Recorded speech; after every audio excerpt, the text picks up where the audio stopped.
Hello, book besties. I'm Albie.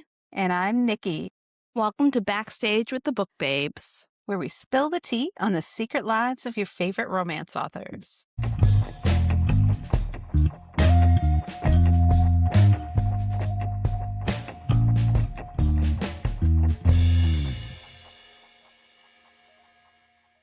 We've got a lovely Canadian romance author with us today, so we can't wait to introduce you to her. But first off, what have you been up to, Nikki? All of the things, I think. It's been pretty busy lately. But today, the day that we're recording, it's the World Cup game for Canada and Switzerland. So I'm repping my Canada today. But other than that, Celebrity Cowboy Romance went out to ARC readers last week. So that's been fun. It's always, you send it out to ARC readers and then you just pray that people actually like your book.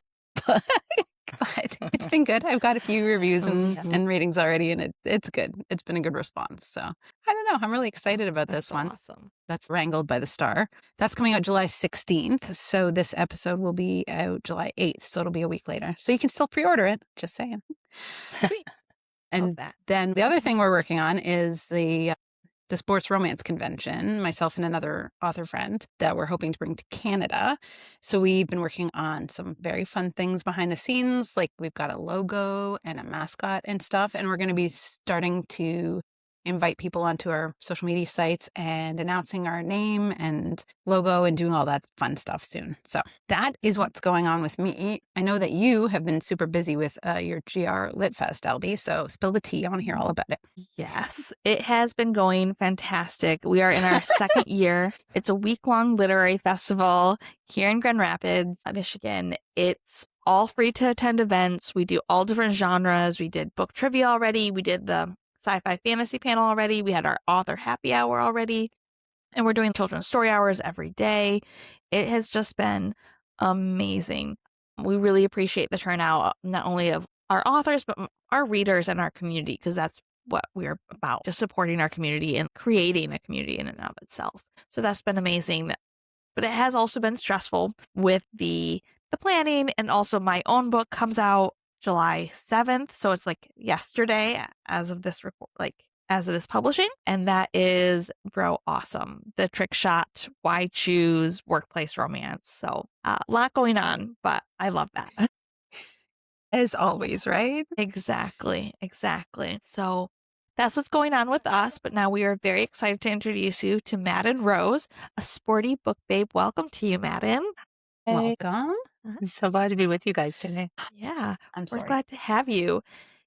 We're glad to have you. We're glad to have you. Yeah. Can you tell us a little bit about your books, Madyn? Yeah, so I dived into some baseball romance, which was a little bit of an unexpected twist. It wasn't designed to start that way, just kind of fell into it. And then I also have a dating romance with why choose themes, but not a why choose, because she does have to make a choice.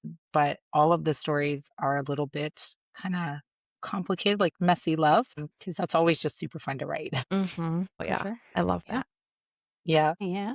So how did you find yourself starting to write? I started writing, like most authors. I've had a love of reading since I was a kid. Life gets in the way. And then I was doing so much reading. I happened to be on my third mat leave, and you just hit a funk. I had a toddler and a newborn, and I wasn't sleeping at all. So books were keeping me alive and awake.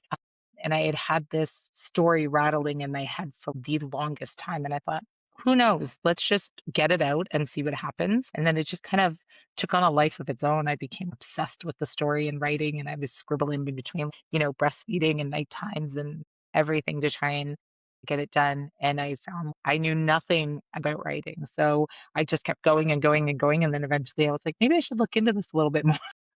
And then I learned things like genres and tropes and word counts. And I was like, oh, this book is 3 books long. I got to taper this down. And then try to figure out how to work it backwards. But yeah, it definitely came from I fell into the romance pit of reading, and I just couldn't stop. I was just devouring books. And I thought I just loved it. And I thought I want to do this. So it just kind of stemmed from there. So just kind of a learn as you go thing. That's awesome. Yeah. I don't really think there's a way. Yeah.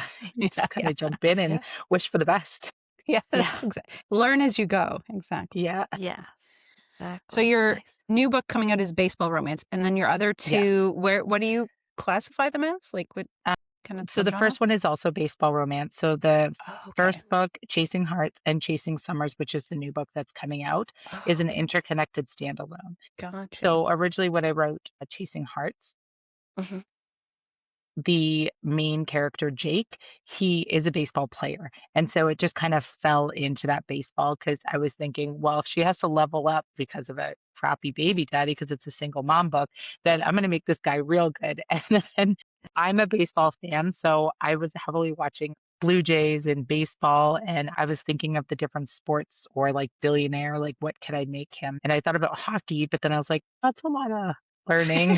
So I'm better with baseball. I know baseball. So I thought, I'm going to make him a baseball player. And then that's how sort of baseball came into it.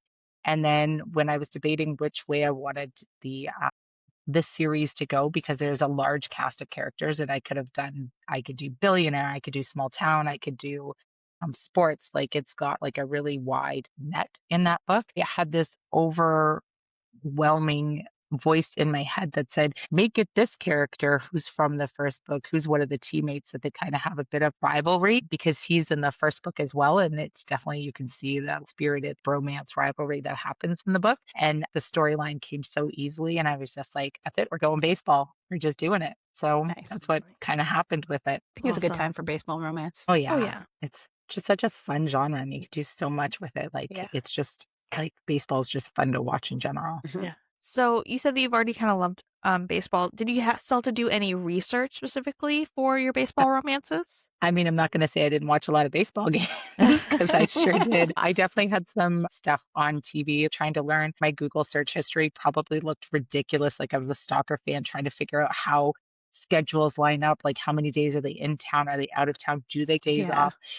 Stuff like that so that it would make sense in a plot if they have, a little bit of time in between to do other things and to have these love lives we want them to have, right? Like they can't always be on the field. So there was a lot of like sort of what does the schedule look like? Who do they play? What teams do they play? And then there was some other stat stuff that I was like, well, husband, answer these questions because he's a big sports guy. So I was making him do some of the legwork, which was great. Research assistant. Yes, exactly. Perfect.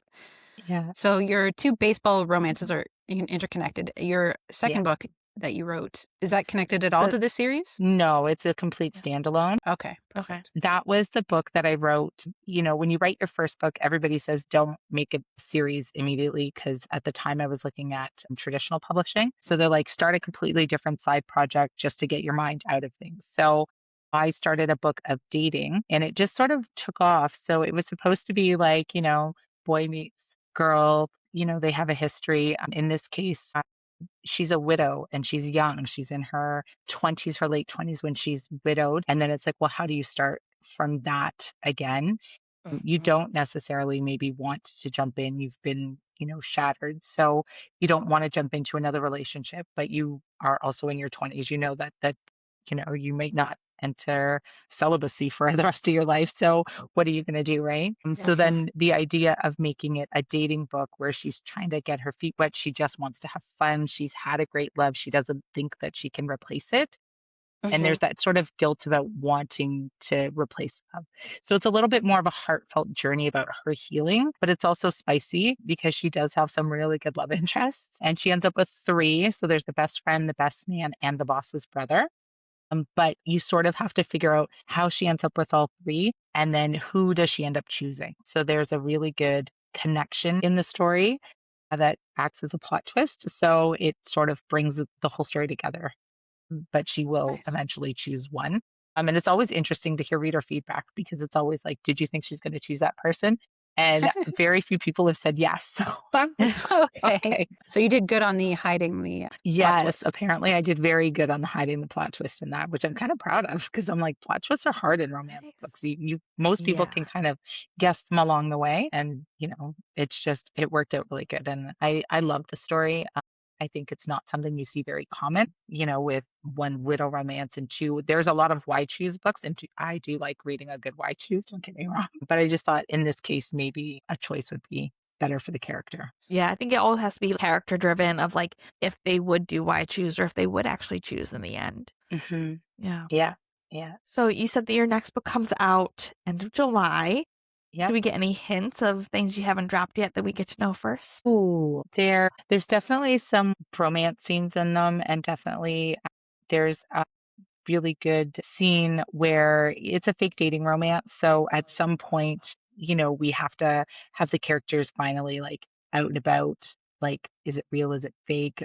Are they buying it? Are they not buying it? And in this case, it's not necessarily to like the public, it's more to like the friend group. So it's like these sort of sneaky behind the scenes. How are they, hooking up and like hinting that they're hooking up, but not actually enough to like Mhm. trip alarm bells to be like, oh, this is a problem. And it's sort of, with fake dating, it's got to be a two-way street. So how it comes out in the scene where the friends finally believe them is quite a good scene to read. It involves some trench coats, so we'll go with that. Nice. Nice. Oh, that's awesome. Yeah. So do you have a lot of ideas like that just kind of sit around that you write down as you come up with them? And how do you decide what you're going to be working on next? Oh, this is like the bane of my existence, to be honest with you. I have so many stories rattling around in my head, and Yeah. I'm like, I literally cannot write all of you. Like every story, there's a potential for spin-off, as we all know. Like there's always Mhm. this character who's like, a story, I want a story. And then it's like,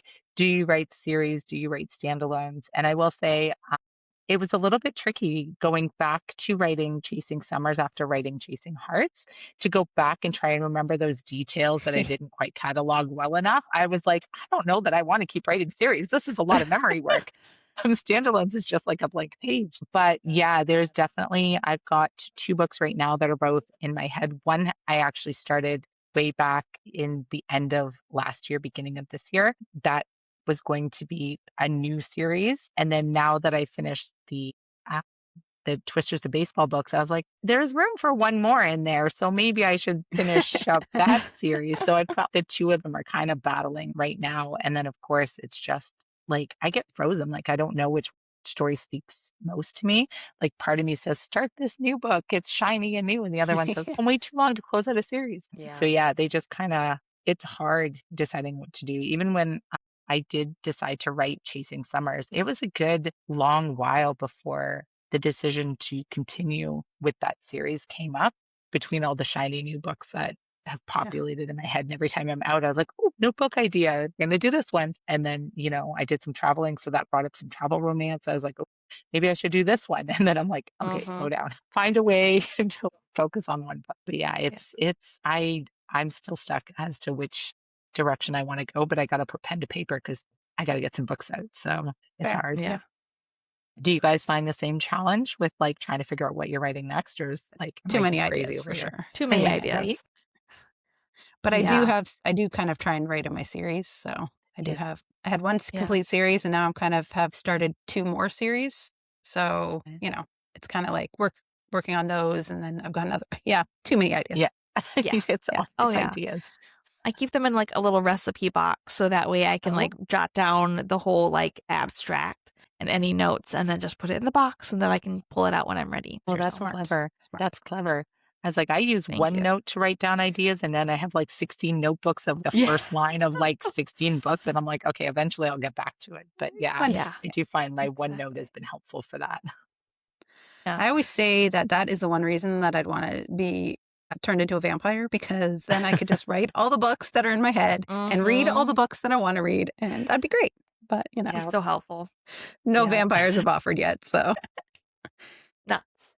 Oh my gosh. So speaking of ideas, like how do your ideas come? Do they come like all at once? Like this is the entire story in your head? Or is it like you have a vague idea and then you have to like sit down and brainstorm how it would actually work? I'm definitely a wing it. I have no plan. I usually end up with it's a character actually. It's a character driven. Like I'll get a character in my head for something or like a scenario that has happened in maybe real life. And then I was like, ooh, this would be a good scene in a book. And then the whole book builds around that one scene. So Okay. then I've just got to figure out where it's going. But I'm definitely 100% pantser when it comes to writing. I write out of sequence, I write scenes as they come to me, and then my editing is a disaster. It takes me forever because I'm like, where was this again? And then trying to like piece it all together. But yeah, most of the stories, like Chasing Hearts, it was a single mom romance. And it was, the idea came from kind of having this small town romance, but with a bit of drama. So, sometimes, unfortunately, too close to reality where, it's not amicable and you have to deal with this kind of douchey baby daddy that you just want to throw punch. And it's like, how does she move on from that? So building that kind of crappy villain guy kind of created the story because he was really fun to write. Like he's such a jerk. He's so fun to write. And then it was like how to build around with Dating Lexi. Originally, she wasn't a widow. She was just going to be single and dating. And then the story just kind of evolved that way. And then it became, well, she's going to have more than one boyfriend. So let's, make it work in different ways. So that's kind of how that one came out. But usually it's just rattles off or something that comes up. It's usually a scene or a character that I'm like, oh, I have to write about this. And then it becomes something. For sure. For sure. And then do you write sequentially? Do you write like, this is the first chapter and keep writing to the end? Or do you jump around and write different scenes? So with Chasing Hearts, I was actually pretty good at kind of keeping it, I'd say like 80-20, 80% sequential, and then 20% like a scene would jump at me. Like I always find it easier. I don't know if what this says about me, but I always find it easier to write the hard stuff, like the breakups and the fights or the things that are like the miscommunications. I always find that so easy to write that I could just wing them out in like 2 minutes. And then writing all the good stuff, I'm like, oh, how do I make this work? How to make them not such a bad person? So like then I have to go back and backtrack it. With Dating Lexi, it was a little bit harder because I was writing 4 different POVs.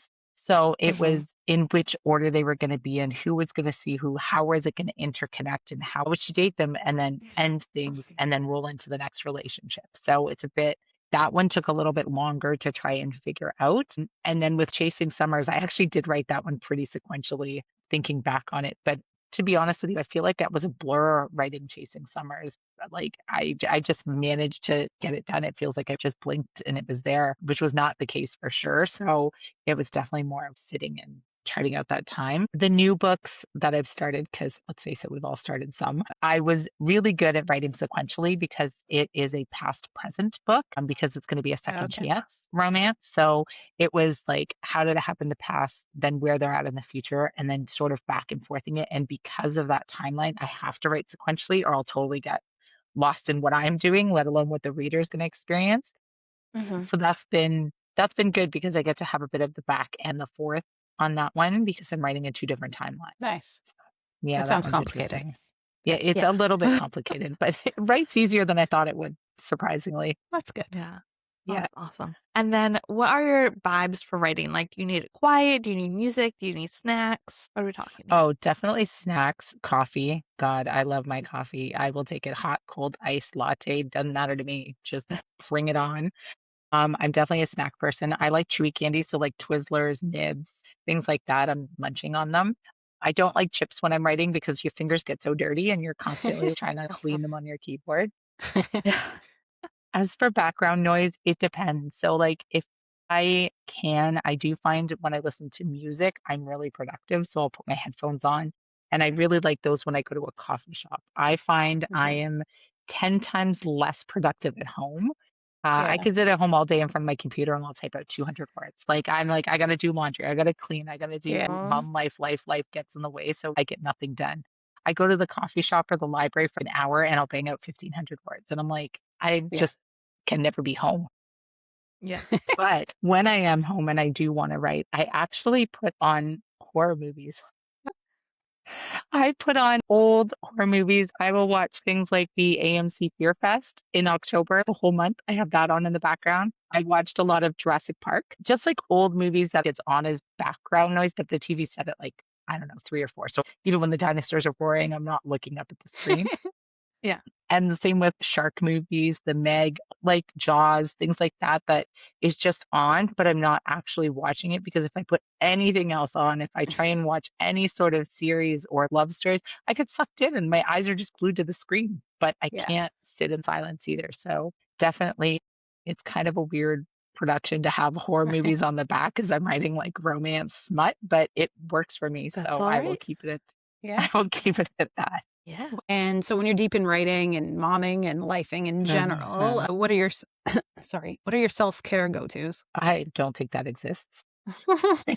I'm terrible at self-care. I really don't. I think the most I do is I will downtime and read, and I tend to try and do that at least a couple of chapters, 20, 30 minutes before bed. I hop into bed, I read a book. I either have a Kindle or a library book on the go, and then I just kind of downtime and just relax that way. But I really suck at self-care.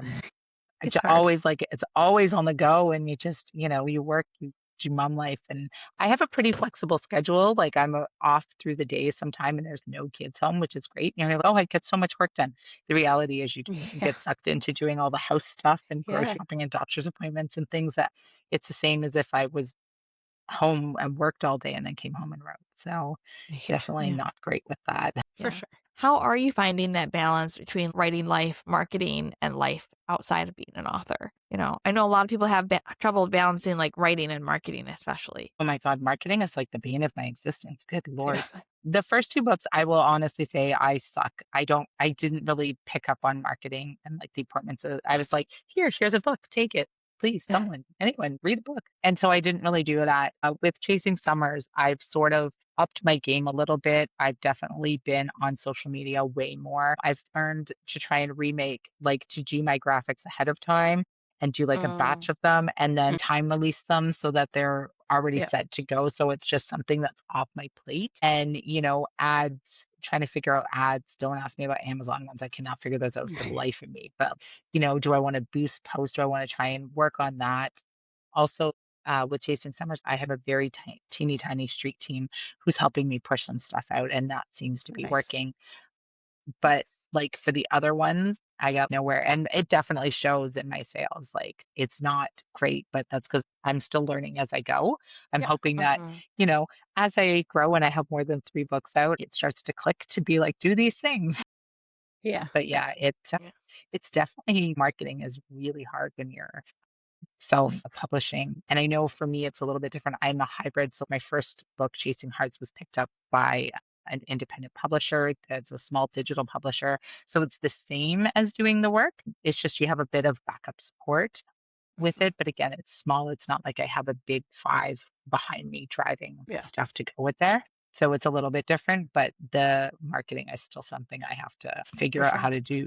I'm going to do graphics for a day, but that's also writing time. And do I write in the morning, graphic in the afternoon? Mhm. Like, Hmm. try and build a base up to try and get those in there. I do like outsourcing though. I will say a couple of them, I was like, can someone please make me the A+ content? Because I was like, I have no idea what I'm doing. And it Yeah. was so fabulous to just get it in your inbox and be like, woo, it's done. Yay. So Mhm. Yeah. Yeah. someone else, please do it. Yeah. That was great. My favorite thing to pass off is my ARC team.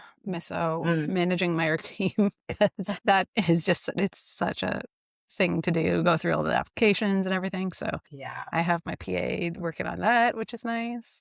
Yeah. That's Yeah. But awesome. yeah. That is, yeah, I could see the appeal of it. In the first, like I said, the first two books, I didn't really have a lot of arc and interest. And I was like, oh, I can manage sites like 20 people. It's not that big of a deal. Yeah. And then Chasing Summers is kind of blown up. So now I'm like, oh, it's a lot of people to go through. Yeah. Um, Yeah. okay, I mean it's great, but I was like, I did not expect this great level of support, but I'm so Yeah. grateful for it. But so I'm just kind of trucking through them slowly because I didn't think that it was gonna blow up Yeah. For kind of sure. the way it did. So which is good. Well, I think, like I said, I think Yeah. baseball romance is a good thing right now because people are big into Oh sports yeah. romance, and I think baseball Oh is yeah. kind of like a summer sport and everything. And Yeah. then I have seen your posts a lot lately too on social, so I think Yeah. you're doing it. Yeah. Oh, You're getting it thank out you. there. Thank you. Doing great. So we talked about self care a little bit, but how about celebration? Do you have any particular celebrations for your wins, whether it's finishing a book or publishing the book? Uh, Not really. I wish I did. Oh, I love your cat. He's just hanging out there. Yes, Simon came for a visit today. Hi, Simon. For Chasing Hearts, we just did the small thing where I think my husband brought me home flowers, which was lovely. So we just kind of celebrated that with, yay, it's out. I did do a book launch for Chasing Start. Hearts, which was lovely. I had all my friends and family and some other like support team and work coworkers who all came in. We did like this big launch party. And then with my second one, I was just like, oh, it's my second book. It's and we're just it's out in the world. Here we go. And then with Chasing Summers, I haven't quite decided yet what I'm going to do with that one for the launch. If I'm going to go out and celebrate or if we're just going to maybe have some champagne at home. Who knows? It's all right though. Whatever, Yeah. works. That's good. Yeah. So, I think we should party in Ottawa because we're Us. both releasing early, Go. right? Yeah, Yeah. Yeah, absolutely. party. Yeah. Yeah. Like I put air quotes up there because Yeah. Yeah, that'd I- be super fun. Yeah, I'm excited for Ottawa. I think that's going to be a really good show. I'm hoping that the turnout's good. But yeah, I will sir. actually have Chasing Summers on the table, which I didn't think I was going to. I really kind of pushed for that. Like the entire team who worked with me, from my formatters to my editor, who like all the people who did the art and the cover artists, all helped me push it so that I would actually have physical in hand copies because I was terrified I was going to be like, you can't have it. And I really want it. So that was really good of them. Your cat. oh my gosh. Simon Yeah. thinks he's famous today, so Oh my gosh. Oh, I Yeah. love I'm it. I'm glad you just brought up Ottawa because I was just gonna ask, like, do you have any live events coming up? Like, what do your live events look like for this year? Actually, this year I'm kind of booked. It's fantastic. 2026 is going to be good. So I have Ottawa coming up for Pages and Pleasures, and then I'm doing Love Among the Pages in September in London, Ontario. And then I'm doing the Ancaster Pages and Pleasures and the Hamilton Ball for Pages and Pleasures. So I've signed up for all of the Pages and Pleasures events. So I'm definitely doing those. And I'm doing the Indie Fusion Book Con in November as well. So November, I've got the two shows. And then in 2027, I'm going to London, England for the HEA Fest 2027. exciting. So I'm one of the signing authors there, and I'm beyond excited to go. I've never been to the UK before, and why not a better reason to go than, a business Yes. trip? Yes. Perfect reason. Yeah. Yeah. Exactly. Yeah, so I'm really excited about that. One of the last authors we had on had gone to Australia for like For and done a rare. couple for like Oh, for yeah, vacation slash yeah, book going fair. to a couple book events, which is awesome. Yeah, I love that. Something you can do. yeah, it's definitely going to be an interesting challenge, international, and figure out how that's all going to work. But it's it looks like it's going to be such a fun experience. Yeah, that's going to And be it's like a amazing. big, massive event. So that'll be interesting to see how it all pans out. Fun So, what is your favorite thing about going? and Yeah, stress. exactly. Yeah. What's your favorite thing about going to live events? My favorite thing, honestly, the experience. Like it's so cool to be on the other side of the table. So before my books came out, I had done two experience trips. I went to Wild and Windy in Chicago as a reader, Mhm. and I did the Readers Take Denver event, which everyone on the planet knows how that went. So I was there as a reader.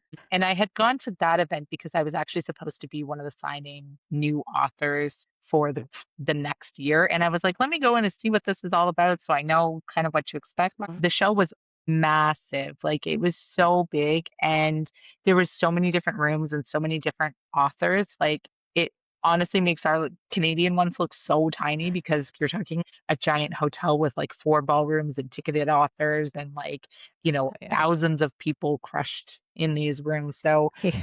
it was definitely an experience to go and you see all these people with these, like I went with my little backpack and I was like, okay, let me look around. And then you see all these people with wheeled carts filled with a brim and getting authors to sign like 15 Yeah. books each. And I was like, oh my God, what is this? This is really what it can be like. Like this is really like a level of readership that I never experienced. I mean, I'm a book girly, but this is insane. So when I Yeah, got my for first sure. invite last year and I did it, Love and Romance in Toronto 2025 was my first signing ever. And just that I'm on the other side of the table and that experience of meeting people. And I remember one of the readers, a woman came up and she's like, I just finished your book. I loved it. And I was like, wait, you know who I am? What is Nice. this? Yes. Holy cow. So it was just, it's so cool to meet everyone and to network and see other people. And like Nikki, that's how I met you was through Yeah. all of these Yeah. events that we're kind of in the same circuit for. Yes. And just being out there and sort of seeing everybody and kind of living the Yep. dream through the live events. I definitely Mhm. don't think that not doing live events is something I ever want to, not Mhm. do. I think that there's so much fun in them and you really get Yeah. to meet people and the experience and see all the new trends and all of the things that are coming out that you won't get just being like Hmm. behind a camera, behind a screen. It's different. It's definitely Yeah. different experience. And the readers are amazing. Like they're unbelievable. Like some of these people that come up and talk to you and they root for you and they'll be your auto buy people, like they're just fabulous. Yeah. Some of that who Meeting isn't people my in person mom, is definitely. Yeah. like, Yeah. yeah, Yeah. Yeah. you know. Yeah. Exactly. Yeah. Exactly. I dragged my mom with me to my first one. I was like, I need someone to come with me. So I dragged her to be my PA for the day and it was fabulous. She was Yeah. so great. Sometimes I bring the book husband along, and he's helpful, but Yes. Yeah.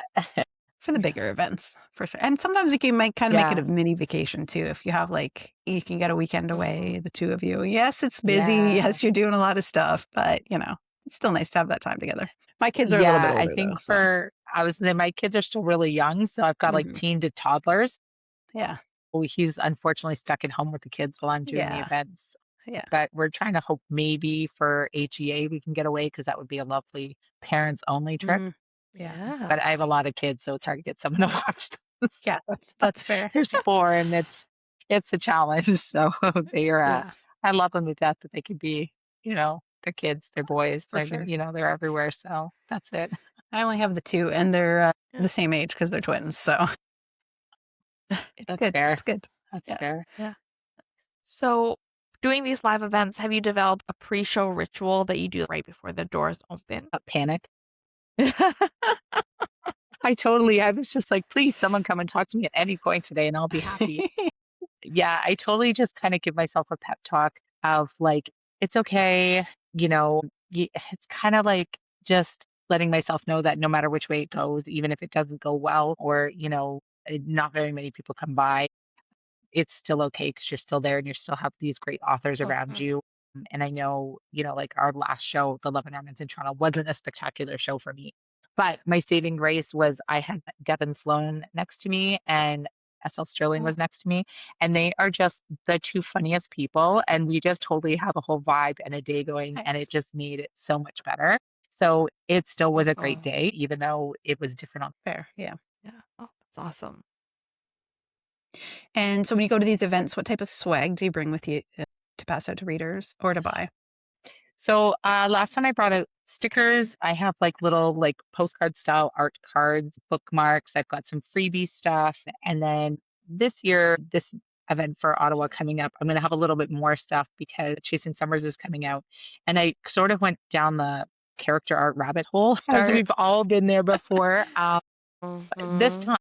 time, I've got some spicy art finally. So I'm going to have vellum printed. I did the vellum inserts as art cards. So I have the not safe for work art for Chasing Hearts Ooh. in. The Mhm. Chasing Summers art should be arriving, I want to say this like next week it should be here. So hopefully I'll get it in time for there. And then I also did a little collector style baseball cards for the Oh, new book cute. Yes, yes. Cute. and stickers. I've got so many stickers, like stickers everywhere. I did multi-pack stickers, small stickers. I went and did different bookmarks for the series. So there's a little bit of extra fun swag in them Nice. that'll be in the books and the stuff for this year. So I've got a little bit more stuff in there. But that character art really just drags you into the thing. And I'm like, what Yeah. can I put it on? Let's slap it on everything. Like, what else? Yes. Yeah. you know, Mhm. coasters, mugs, cups, t-shirts. Let's just Yes. go for it all. Try to Yeah. rein myself in, right? Of like, what do we really need? So, but yeah, Yeah. you can really go down that cliff goes down quick. Did you get the vellums Mhm. printed or did you print them yourself? No, I had them printed, which I can say is a challenge being in Canada Yeah. because it was Yeah. hard getting, first of all, not safe for work art is hard. You have to Yeah. find a specific printer who's willing to work with it, depending on Yeah. the graphicness of the picture, which one of Yeah. them is okay and the Mhm. other one is probably like a heat level 5. So I'm like, Yeah. that one took a little bit of convincing to get someone to Yeah. print. Yeah. But I couldn't find a Canadian printer, so that was driving me crazy. And then a couple of the companies that were advised from the US wouldn't ship to Canada. Oh, So I could yeah. print them, but I can't get them shipped. And so I Mm. actually found a printing service of another author who does a printing service on the side Oh, in the okay. UK. So I pay a little bit more because it's the Mm-hmm. UK, but she will print and ship, and the quality has been like Good. dynamic. Like I Nice. cannot even express how grateful I am for this. And the print, like I have a copy of it. I don't think I could show it on the air here, but it definitely is a beautiful quality that I cannot wait for people to actually be able to physically see it and have that. And I went with the vellum overlay instead of a postcard because I thought it was a Mhm. Yeah, little bit it's more fun. like fun. It's definitely a little bit more of a kick to it. But Yeah. that challenge of printing to Mhm. Canada, shipping to Canada is a big challenge. So that For is, sure. It's Yeah. almost like you need an American friend to like have them shipped to yeah, their house Yeah. and then ship them to you, you know? right. It's almost like That I have probably one would and have I solved a never lot even of my thought of that. problems. You know, I definitely recommend if you can do it. There's a lot of companies you can work with, but I also like supporting this other person. She's been great, so you know, I really like it. So, and it's all hand done, so she does a really good job. Beautiful. Oh, Yeah, yeah. yeah. Now, because you've written a baseball romance, I'm always curious what sports romance authors think will be the next hot sport after hockey.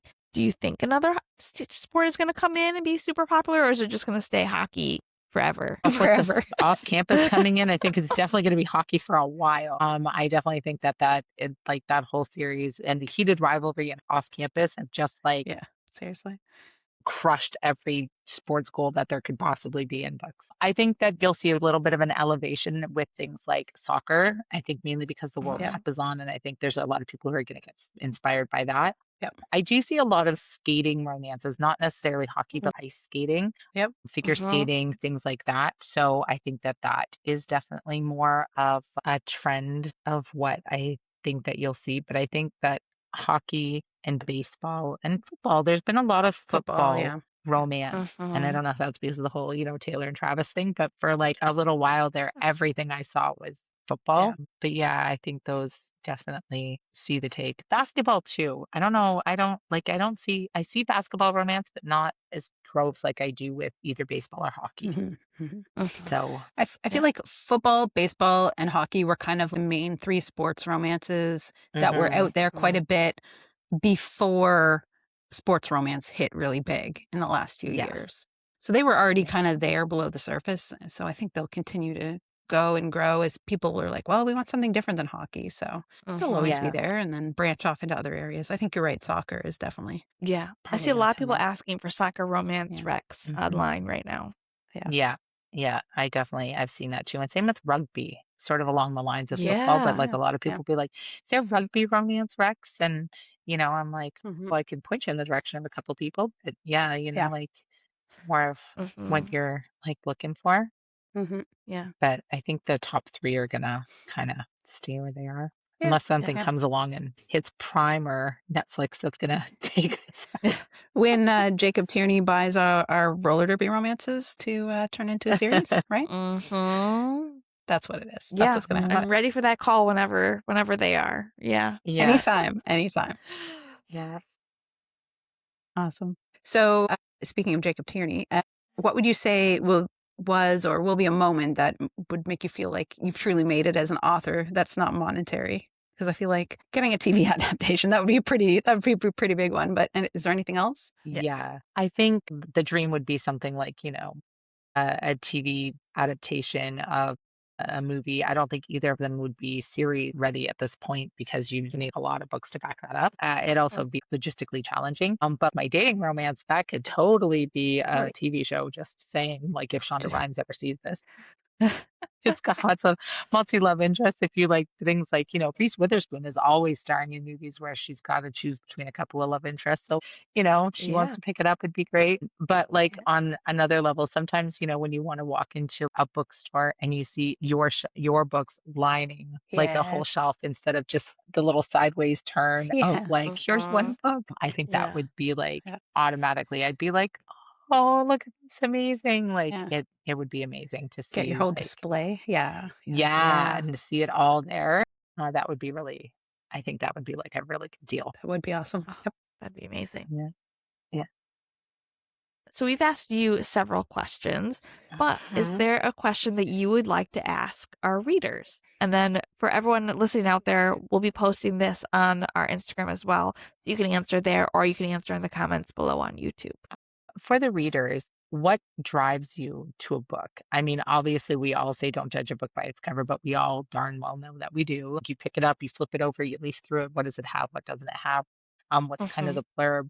But really, what draws you into the book? Is it because it's what everybody's talking about, or is it because that specific book grabbed your attention? I know some readers will be like, who has the least amount of reviews? And be like, or someone who has not great reviews and be like, is it really that bad? Let me read it anyway. So, Mm-hmm. things like that would be of interest, like what grabs it. And then, what other types of books do you want to see? Like what other types of stories do you want to see coming out? Like, It's a good question. Yeah, do you like the typical genres that we have, or do you like seeing things that are a little bit off the cuff? for sure. For sure. Yeah. Yeah, those are good ones. Yeah. And then we have Thank you. one final question for you. If you could read any trope for the rest of your life, what would it be Ooh, and why? ooh. Yeah, I know. Any trope for the rest of my life. I am a sucker for the trope of like, I would burn my world down for her. At the bad guy, the good Uh, guy, the guy who will mm-hmm. just do anything for her, the touch her and die, she's mine, done. See ya. I'll just stay in Love that that one. genre. There's something about it that even though I don't need you to protect me, but the fact that you're going to, I'm in, right? Like Mm-hmm. there's just something about Mm-hmm. it that really like that morally gray character who hates everybody but her. Yeah, Done. Love it. it's a good one. Yeah, Yep. that's Yeah, all awesome. day. Yeah. All right. Well, thank you so much for coming out, letting us peek behind the curtain of your author life, Madyn. Before we forget, can you tell our listeners where they can find you on social media? Absolutely. So you can find me on Instagram, Threads, Facebook under Madyn Rose Author. And I just got a new website. It actually just went live like 2 days ago. So it's now Exciting. madynrose.ca. Nice. And you can find me on there. So you can search me for all of the ways and I will usually answer back. Perfect. Yeah, we'll post those links in our show notes too, Thank you. so everyone Yeah. can find you. And then also to our listeners, if there are any other questions that we missed and should have asked Madyn, let us know in the comments below. And thanks again for coming out. It was great talking to you. Yeah. Thanks, Thank you Madyn. guys so much for having me. I'll see you in Ottawa. See you in Ottawa. Yes. Thanks for getting dirty with us. If you had fun, leave a review on Apple, Spotify, or wherever you listen to your podcasts. New episodes will be released every Wednesday, and we've got an amazing lineup of authors to share with you. If there's someone you'd love to see on our show, or you've got burning questions for your favorite authors, send us an email to backstagewiththebookbabes@gmail.com or leave us a comment on our social media accounts. You can find us on Instagram, Threads, and TikTok, Backstage with the Book Babes. Links and applications for authors to join us as guests are at linktree/backstage with the book babes. You can follow me, Albie Blake, with that handle on social media, specifically Instagram and TikTok. You can follow me, Nikki Jewell, and learn about my books at authornikkijewell.com. I'm also on Instagram, Threads, and TikTok at NikkiJewell_books. Thanks again for joining the party. Keep turning those pages and keep it spicy.